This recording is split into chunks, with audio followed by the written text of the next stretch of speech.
Hello Raider Nation, Coaster here, just talking about this loss in DC. Just a terrible, terrible game if you're a Raider fan. A game that absolutely made no sense.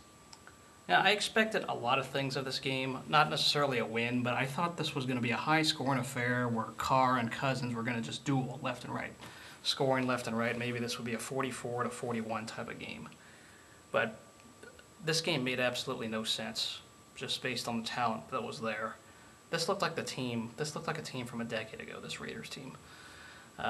Very, very flat out from the start, and the Redskins dominated. They game planned, everything looked good from their standpoint. They didn't even have their best players on the field tonight. They had a backup linebacker that was destroying the team. The defensive line destroyed the Raiders' O-line that's been hyped up as one of the best. They didn't look good today. First of all, the only positive I can say was the defense of the first half. That's about all. The defense actually held its ground the first half for the most part, and unfortunately there was that turnover that set up one touchdown, and then there was the one other touchdown they gave up. But I got over that for the most part. I thought the defense first half was fine, but after that, let's just rip this team. That Dachshund touchdown should have been either tipped or an intercepted, because that was a jump ball that was poorly defended. Absolutely bad. That's on the defense. But the biggest negative is Derek Carr. The entire offense was flat. They could not block. The Redskins looked like they knew every play that was happening. It's as if they tipped their plays. The wide receivers weren't doing anything until it was too late. I mean, I don't count these garbage time fourth quarter numbers that whatever we're going to see. They were dominated. The Raiders were absolutely dominated tonight in D.C. And sadly, that is how it is. I said I didn't expect a win, but I expected at least a competitive, high-scoring affair. And Derek Carr, that first pick, he had no business throwing that. Same thing with the interception. The other one, those were two forced balls that he had no business throwing. He's supposed to be smarter than that. And now, of course, I'm not going to say I don't want him anymore or anything like that, but he did not have a good game. And those two throws that were interceptions were on him. It was not someone else's fault. So where do we go from here? Well, they play Denver. That's going to be a tough game. We know their defense is going to show up. That's a matchup that's always tough. So can't underestimate them. The only thing good is that both sides lost, so maybe both sides are licking their chops for this one. But yeah, I hate to say go here, but I think the presidents and the anthem was in the Raiders' heads tonight. We know what our president said, and you can argue, yes, he was wrong. He said maybe the wrong things with that SOB line. And yeah, fine, the president said some words. But what happened to those days of sticks and stones? Can't break my bones, but words will never hurt me. What happened to that? Those days have been long over for who knows how long. You look at how soft the NBA is when it comes to the things you say. You know what happens there. And now, of course, it's the NFL, and it's Bruce Maxwell did his thing, and that's fine. I got no issues with what Maxwell did because I thought it was respectful with his hand over the heart. But, obviously quite a few protests happened today. You're right. It's the First Amendment. Fine. All right. So be it.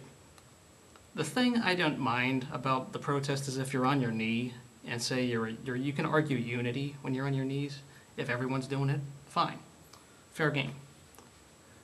The issues I had was the teams that really were in the locker room and just said, yeah, let's screw the anthem and move on from it. That's what really has disgusted me. I think the Seahawks, the Titans, Steelers all did it.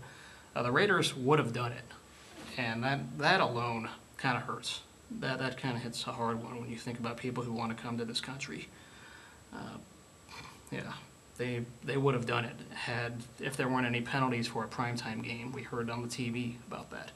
So what they did was they sat down. You see a lot of people on the team sitting down, holding hands, and that's fine. You could argue the point of unity with everyone sitting down, but here's the problem. On the TV, you can see Derek Carr standing. Not everybody on the team was holding hands and sitting down, so you can't say that everybody on the Raiders was on the same page tonight.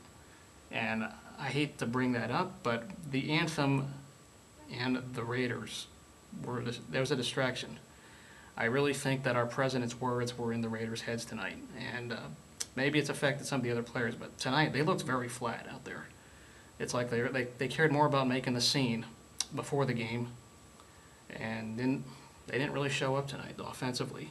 I really expected more on offense. Defense did its thing, but The offense was absolutely flat, and I feel there was no excuse. So, fine, you can do your protest. If you're winning, I don't care. I want to win.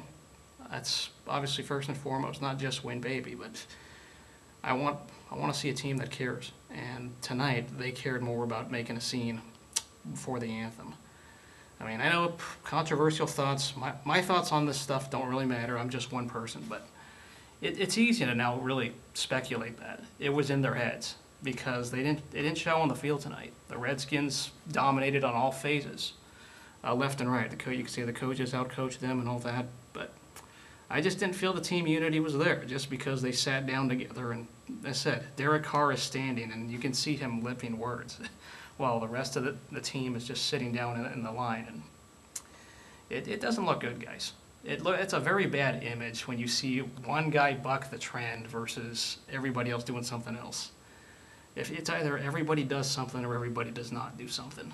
So whatever it is, I know words are bad and all that, but this team was distracted tonight. Okay, there was no excuse for the offense not showing up. So congrats to any Redskins fans watching this. I don't have hate for the Redskins. Their fans take up a lot of crap, and their team has been rather competitive. I just wonder what happens to Kirk Cousins and his contract, whatever they do, because they haven't paid him the long-term deal yet. So, tonight, obviously, he probably will have a higher contract than Derek Carr after this one. So, you got to pay your guy. Kirk Cousins is worth that kind of money, and we'll see what happens from there. I mean, the Redskins were the better team tonight. There's no question. I just hope the Raiders will not be distracted when they go into Denver. We'll see you guys later.